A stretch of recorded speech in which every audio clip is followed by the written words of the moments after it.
Je vous propose de faire la connaissance d'un magasin sur Alençon qui a une particularité. Ce magasin s'appelle Les Ancres d'Alençon. Il se trouve au 64 rue du Maréchal de Lattre de Tassigny à Alençon. Et ce magasin a pour cœur de métier les imprimantes, mais aussi tout ce qui touche l'imprimerie, les cartouches d'encre, la papeterie. Mais la particularité de ce magasin, c'est qu'il est également consacré à la gamme de jeux Game Workshop. On va bien sûr parler de tout cela avec son gérant, Denis Dujardin. Bonjour. Bonjour. Alors, est-ce que vous pouvez nous expliquer un peu, pour commencer, avant de parler de Game Workshop, quel est ce cœur de métier et ce magasin Les Ancres d'Alençon? Le magasin est plus particulièrement chargé de la revente d'imprimantes et de tout ce qui est consommable pour imprimante. Donc les cartouches jet d'encre, cartouches laser, que ce soit des cartouches des marques des imprimantes ou des cartouches que je fais recharger à travers des sociétés qui travaillent à mon profit. Plus un petit peu de papeterie. Et effectivement, un petit peu plus de papeterie et fourniture de bureau.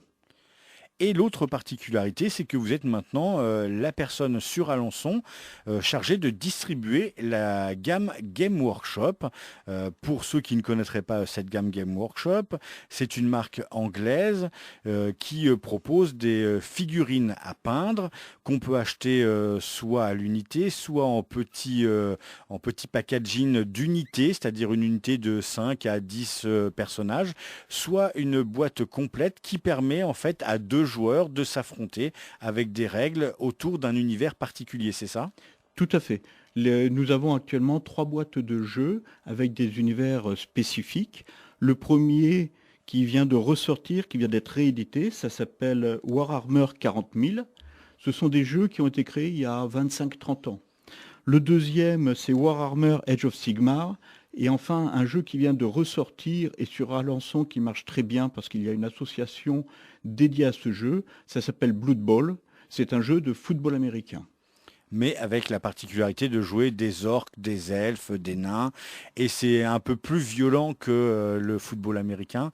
Enfin, on va dire, il y a une confrontation, il y a de la magie, on a le droit de se taper dessus violemment. C'est un jeu de société, quoi. C'est un jeu de société avec effectivement des règles un petit peu particulières, mais l'intérêt que je trouvais lorsqu'on m'a proposé de devenir revendeur, c'est que ça obligeait les gens ou les joueurs potentiels à devoir fabriquer les figurines, à devoir les peindre, donc ça impliquait beaucoup de minutie, et enfin à lire les règles, ce que l'on oublie bien souvent aujourd'hui.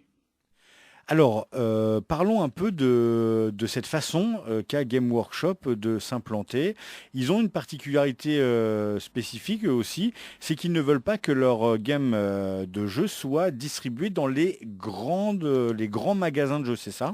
Oui, ils recherchent plus particulièrement des magasins de jeux ou alors des magasins comme le mien et qui sont prêts à investir un minimum et à offrir du temps et du partage pour les acheteurs. Mais ils ne souhaitent pas se retrouver dans les grands magasins traditionnels ou dans les grandes surfaces. Ils ont aussi un site internet qui va proposer des produits spécifiques, mais toute leur gamme ne se trouve pas obligatoirement sur le site internet et certains produits ne se trouvent que sur le site internet, mais pour mes clients, je passe sans problème les commandes pour eux. Alors, comment ça s'est passé en fait ce partenariat avec Game Workshop? Mais si j'ai été contacté, ça va faire 1 an déjà, c'est l'été dernier. Et puis il s'avère que c'était une proposition qui m'avait été faite. J'ai pas mal réfléchi parce que ce jeu, je vous l'ai dit, ça a une trentaine d'années. Et à l'époque, je ne connaissais pas. Et c'est sorti l'été dernier au moment où je cherchais un petit peu à me diversifier. Et à travers ces jeux, avec toute la spécificité des règles, je voyais un petit peu comment, dans l'avenir, essayer d'intégrer mon cœur de métier qui sont les imprimantes avec ces jeux particuliers. Et comment l'intégrer? Pour moi, le plus simple, c'était à travers d'une imprimante 3D pour pouvoir proposer à mes clients de jeux Game Workshop la possibilité de fabriquer eux-mêmes leurs décors et moi les imprimer pour eux. On en reparlera tout à l'heure de la spécificité de l'imprimante 3D. Restons sur Game Workshop. Donc Game Workshop propose un univers de jeu, soit futuriste, soit heroic fantasy, soit le football américain avec Blood Bowl. Et quand on achète une boîte de jeu, qu'est-ce qu'on retrouve dans cette boîte de jeu?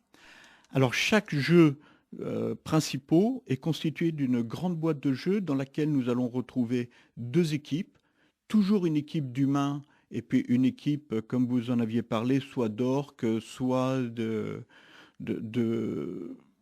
d'êtres, héroïques ou d'êtres un petit peu plus particuliers. Nous allons retrouver les règles précises de ce jeu et tout ce qui concerne l'environnement, un petit peu un jeu de plateau, à savoir réglettes, les dés, les cartes, avec des objectifs à atteindre. Et ces figurines sont à monter pour pouvoir jouer avec et à peindre si on veut apporter sa touche à ce jeu. Oui, tout à fait. L'intérêt, c'est double, outre le jeu, c'est d'avant de fabriquer soi-même ses équipes. Donc ce sont des petites maquettes aujourd'hui en plastique. Il y a 30 ans, elles étaient en métal. Et nous devons les fabriquer et les peindre. À ce titre, il existe plus de 250 coloris de peinture avec des pinceaux et tout le nécessaire pour fabriquer ces maquettes-là. Alors quand vous dites fabriquer, on ne les fabrique pas nous-mêmes, elles sont déjà en grappe à l'intérieur. Il faut les assembler, mais la particularité c'est qu'on peut choisir l'équipement de son armée, c'est-à-dire qu'on peut choisir entre différents équipements et faire que il y ait une particularité et une spécificité au personnage qu'on va fabriquer entre guillemets. Oui, à ce titre, on se retrouve un petit peu comme dans les jeux de rôle qui étaient sortis il y a une trentaine d'années. On fabrique soi-même la qualité et l'armement, les défauts intrinsèques de chaque joueur que l'on veut. Et dans notre armée, nous allons pouvoir avoir, par exemple, des humains avec une force plus particulière, des points de faiblesse qui vont être dus à autre chose, mais on fabrique exactement la statuette que l'on veut, la figurine que l'on veut. Et vous, à côté, vous vendez aussi le matériel qui permet de construire ces armées et de les peindre. Oui, j'ai à ce titre tout le nécessaire pour fabriquer ces armées, mais ça a permis aussi à certains clients que j'avais sur mon cœur de métier, qui fabriquent eux des maquettes plus traditionnelles ou plus spécifiques, de venir chez moi pour trouver les peintures, les pinceaux, les pinces, donc tout le nécessaire qu'il leur fallait pour fabriquer leurs figurines sans être des joueurs Blood Bowl ou Warhammer, des joueurs Game Workshop. Parce qu'en fait, on retrouve après deux catégories. Il y a ceux qui peignent pour jouer et après, il y a ceux qui peignent pour exposer leurs figurines. Oui, j'ai remarqué qu'effectivement, j'avais des joueurs, donc eux, c'est un monde plus particulier. L'intérêt, ce sont les soirées passées entre copains pour jouer, mais ils vont fabriquer, peindre et illustrer leurs héros, leurs équipes. Et parallèlement, j'ai des gens qui apprécient la figurine en tant que telle, qui ne sont pas des joueurs et qui vont remplir leur vitrine de figurines d'un monde Heroic Fantasy. Alors parlons un peu de cette imprimante 3D, puisque dans ces jeux, on se sert d'éléments de décor, des portes, des obstacles, des containers. On peut imaginer tout un tas de choses. Il y a même des entreprises qui sont spécialisées dans les décors pour les jeux de figurines. Mais avec l'arrivée et la démocratisation de l'imprimante 3D, on va pouvoir allier les deux maintenant.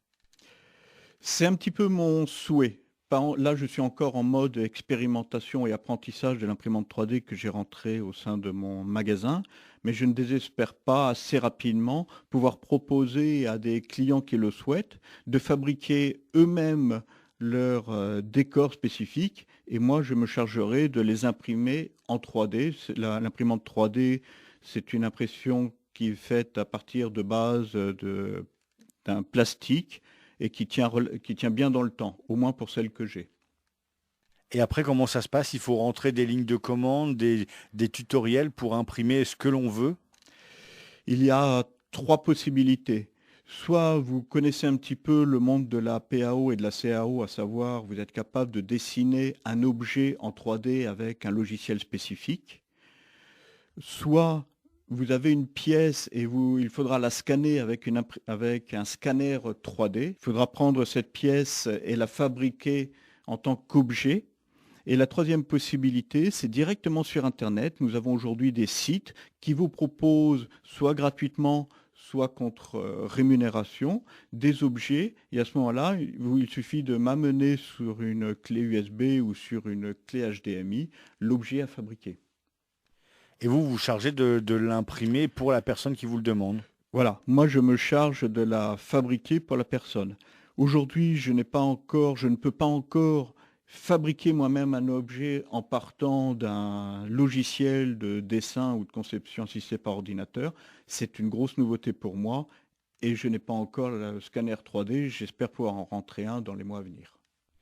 Pour en revenir à Game Workshop, est-ce qu'on peut parler un peu du tarif, une fourchette, parce qu'il y a entre les grosses boîtes et les petites boîtes, euh, combien ça coûte pour jouer à Warhammer, que ce soit Warhammer 40 000, Age of Sigmar ou Blood Bowl?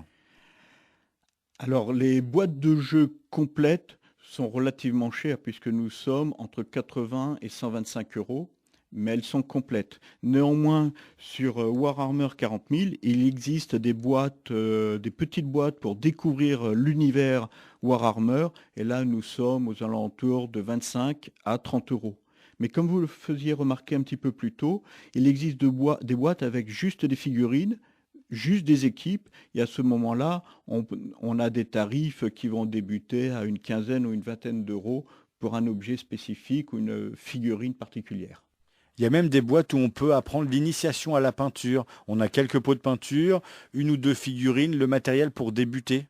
Absolument. Il existe aussi effectivement des boîtes pour découvrir la peinture, et à ce moment-là, c'est plus pour découvrir la technique de peinture des figurines. Ça peut être intéressant, même pour des joueurs qui ne sont pas dans les mondes de Warhammer. Outre les boîtes de découverte de peinture, il existe un très joli livre que Warhammer a fait pour, pour découvrir toute la technicité pour peindre une figurine. Parce que c'est vrai que c'est extrêmement complexe. Si on veut avoir une jolie figurine, il faut beaucoup de minutie. C'est aussi un travail de patience. Ça, c'est pour si on veut exposer. Après, on peut très bien faire rapidement des figurines prêtes à jouer. Oui, mais j'ai remarqué que les joueurs que j'ai au magasin, même s'ils ne sont pas dans la collection de la figurine, aiment bien avoir de belles figurines pour jouer. Pour jouer. Pour eux, c'est important. Une belle figurine, ça rentre aussi dans l'univers du jeu. Denis Dujardin, merci beaucoup pour ce témoignage. Je rappelle que vous êtes le gérant des Encres d'Alençon, qui se trouve au 64 rue du Maréchal de Lattre de Tassigny à Alençon. Vous faites des imprimantes, des cartouches d'encre, de la papeterie, et vous êtes le distributeur sur Alençon, le seul d'ailleurs distributeur sur Alençon pour la gamme Game Workshop. Merci beaucoup. C'est moi qui vous remercie de votre invitation.